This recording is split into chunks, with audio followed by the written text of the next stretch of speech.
A multitude of details in the background and foreground continually reinforce the film's intersecting thematic elements. When Gail reminds Bill they'd met before, he recalls, "You had something in your eye." She responds jokingly, "About half of Fifth Avenue." The next night, Bill traverses what appears to be an imagined version of New York City's Greenwich Village. Some establishing shots are of real locations in New York and England, but most of the street scenes were constructed on sound stages at Pinewood Studios in London, designed to resemble an alternate universe version of 1999 NYC. Various buildings and storefronts seem to shift location throughout the film, as do other objects. Outside the costume store, the Gillespie's Diner neon sign is visible behind Bill, even though in the previous scene, it neighbored the Sonata Café. Yet Bill arrives at the costume store in a cab. It's as if he's going in circles, wandering the same 4 or 5 block radius repeatedly, with elements repositioned each time he passes through this dreamlike city. Maybe Bill is traveling across half of Fifth Avenue over and over because he now has half of Fifth Avenue in his eye. That is, in his mind's eye. The redressing of facades and reuse of set decorations in Eyes Wide Shut was, at least in part, the result of an error in booking a smaller lot than Kubrick had wanted at Pinewood. Whether Kubrick consciously used this constraint to enhance Bill's circular dreamlike journey as a creative improvisation, or whether it was pre-planned or simply accidental, is up for debate. But the effect is nonetheless mesmerizing and perfectly aligns with the film's themes of mirroring and dreams. Linkages between objects, characters, and dialogue appear throughout Eyes Wide Shut from start to finish. The very first shot shows Alice undressing in her apartment, and in the corner are 2 tennis rackets. A few minutes later, Bill and Alice are greeted by Victor Ziegler and his wife Ilona at their house party. Victor thanks Bill for recommending a medical specialist who treated his tennis injury.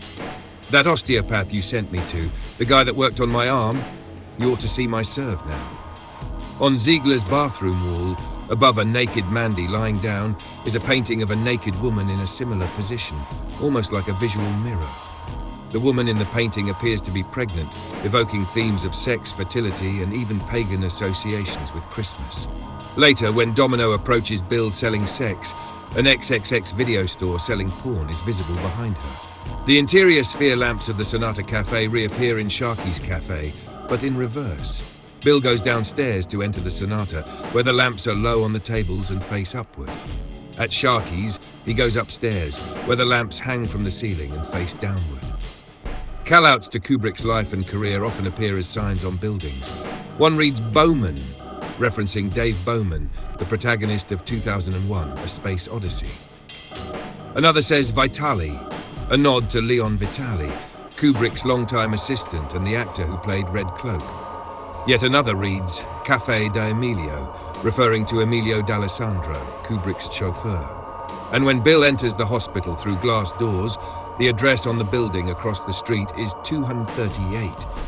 Just 1 digit off from the infamous room 237 in The Shining. At Milich's costume store, his teenage daughter, Lily Sobieski, whispers to Bill, "You should have a cloak lined with ermine." Ermine fur, traditionally used to line royal cloaks and coronation robes, is associated with high-ranking officials and royalty. If Milich's daughter represents Bill's fantasy, then her whisper reflects his desire to be seen as someone of high status. In other words, Bill wants women to see him as a king. In heraldry, a fur is an official pattern and color scheme used in the design of crests.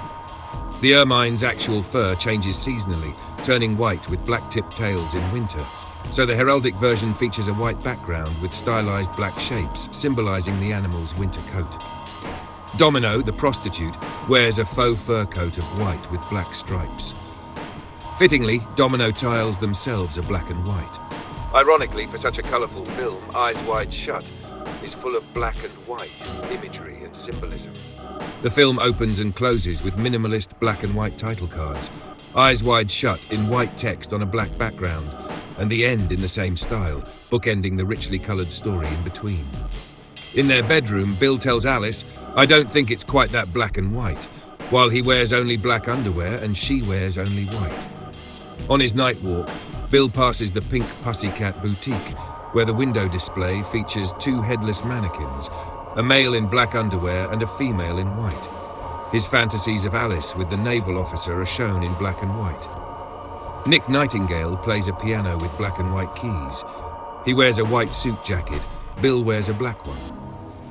Two mannequins in the rainbow costumes window wear identical suits to Nick and Bill. The Nathansons' housekeeper, Rosa, wears a black dress with a white collar, just like Bill's black suit and white shirt, subtly linking them as servants to the upper class.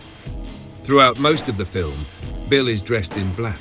Black suit, black tie, black overcoat, black boots, and black gloves. A skewed film noir anti-hero, film noir meaning black film. He's the man in black, descending into the shadow realm. Scenes of Bill in taxicabs at night feature cutout, rear-projected backgrounds whizzing by outside, like in old movies, as if he's driving through his own imagined Dreamworld. In one shot, Bill walks toward the camera, clapping his hands together, and appears superimposed in front of the nighttime cityscape. That's exactly what's happening. Behind-the-scenes photos show Tom Cruise walking on a treadmill in front of a projection screen. He looks like a cutout because he is. His surroundings visibly artificial, as if he's not really there at all. Shots like this remind us we're watching a movie, almost announcing that it's Hollywood star Tom Cruise playing a role. So again, is this film about the sexualization of movie stars? About using sex to sell movies? In addition to Yale's ties to Skull and Bones and the CIA, the Yale students who harass Bill are reminiscent of the hoodlums from A Clockwork Orange. They also reflect a younger version of Bill and Nick during their med school days. Remember how thrilled they are to see each other at Ziegler's party after 10 years? All smiles, handshakes, backslaps, and man hugs. Their reunion oozes college frat bro energy and good old boy intimacy, like a shared memory of youthful debauchery. So when Bill runs into the Yale students on the street, it's like he's confronting a younger version of himself. His memories of those wild college days with Nick projected onto the world around him. Before the Yale guys direct their attention to Bill, we hear one of them say, "My face!" She had a red rose in her mouth. She was doing a Mexican lap dance right in my face. I'm serious. I've got scars on the back of my neck. This dialogue mirrors visuals from moments earlier as Bill walks the streets. He passes a Mexican restaurant called Conchita's, which also ties into the cartoon playing on the TV at the Harfords, The Fright Before Christmas, featuring the Mexican mouse Speedy Gonzales.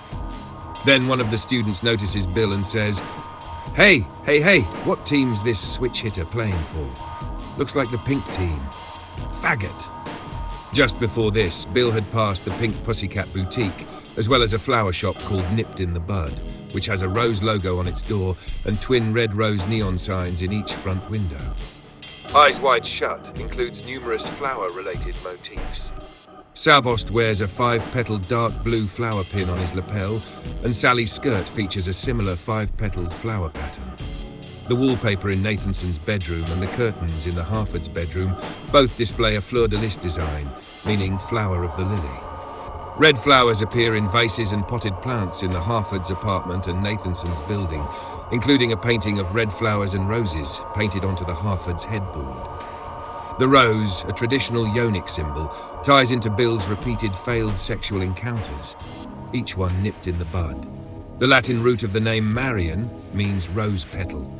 Actress Mariana Hewitt plays the Nathansons' housekeeper, Rosa, Spanish-Italian for rose, while the Harford's babysitter is Ross, a Polish variation. Both women are in servant roles and both names derive from the same floral root, rose.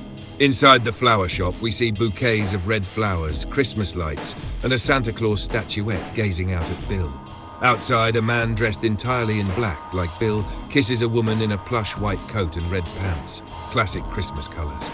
The Santa figure overlooking the scene connects not just to the holiday season, but also to Saint Nick, a nod to Nick Nightingale, and possibly even Nicole Kidman, whom Cruise often referred to as Nick in interviews at the time. After taunting Bill with a few more demeaning remarks and mocking his sexuality, the punk's final discernible line is, "Go back to San Francisco where you belong, man." Besides the obvious reference to San Francisco's reputation as a hub for gay rights, the line also subtly evokes Saint Francis, the city's namesake. Saint Francis was associated with birds, and Bill speaks with at least one bird, Mr. Nightingale, who whispers a secret into his ear. The homophobic slurs reflect Bill's insecurity about his masculinity and sexuality, and they also allude to real-life rumors at the time that Tom Cruise was secretly gay. Alan Cumming's scene as the hotel clerk overtly flirting with Bill further plays into this, referencing the Tom Cruise is gay tabloid gossip. Kubrick fills eyes wide shut with in-jokes like this, intentionally blurring the line between fiction and reality. There's also plenty to unpack in the newspaper Bill reads. The article about Amanda Curran says she modelled for and was rumoured to have had an affair with London fashion designer Leon Vitali. That's the real name of the actor who plays Red Cloak. Kubrick placed his name directly into a fake prop newspaper within the film. The diner's name, Gillespie's, means bishop's servant. Is Red Cloak the bishop and Mandy the servant? Or is Bill the servant? The newspaper linking Mandy to Vitali suggests she had a relationship with Red Cloak, and we know she had one with Ziegler, implying that Red Cloak and Ziegler are conjoined psychological archetypes. They're also visually linked. Red Cloak's red carpet and Ziegler's red pool table mirror one another. The mysterious woman at the mansion who sacrifices herself to save Bill is played by a different actress than Mandy, even though we're told it's her. Another case of doubling. The password Fidelio, used for the mansion orgy, is the title of Beethoven's only opera. It's also an Italian male name meaning fidelity or faithfulness, especially sexual faithfulness to a spouse. The opera's original title was The Triumph of Married Love, and centers on a woman, Leonore, notably similar to both Leon Vitali and Lisa Leone, who disguises herself as a man named Fidelio to rescue her husband from a political prison. The name Leonore is French for shining light, tying into the film's visual motif of light. The mysterious woman in the mansion, who seemingly dies to save Bill, resembles Leonore in that she risks her life through masquerade. She also parallels Alice. In Alice's dream, she recounts being in an orgy, fucking all these men, but laughs at Bill. In his dream, if the mansion sequence is indeed a dream, the woman, possibly Alice in masked form, sacrifices herself to save him.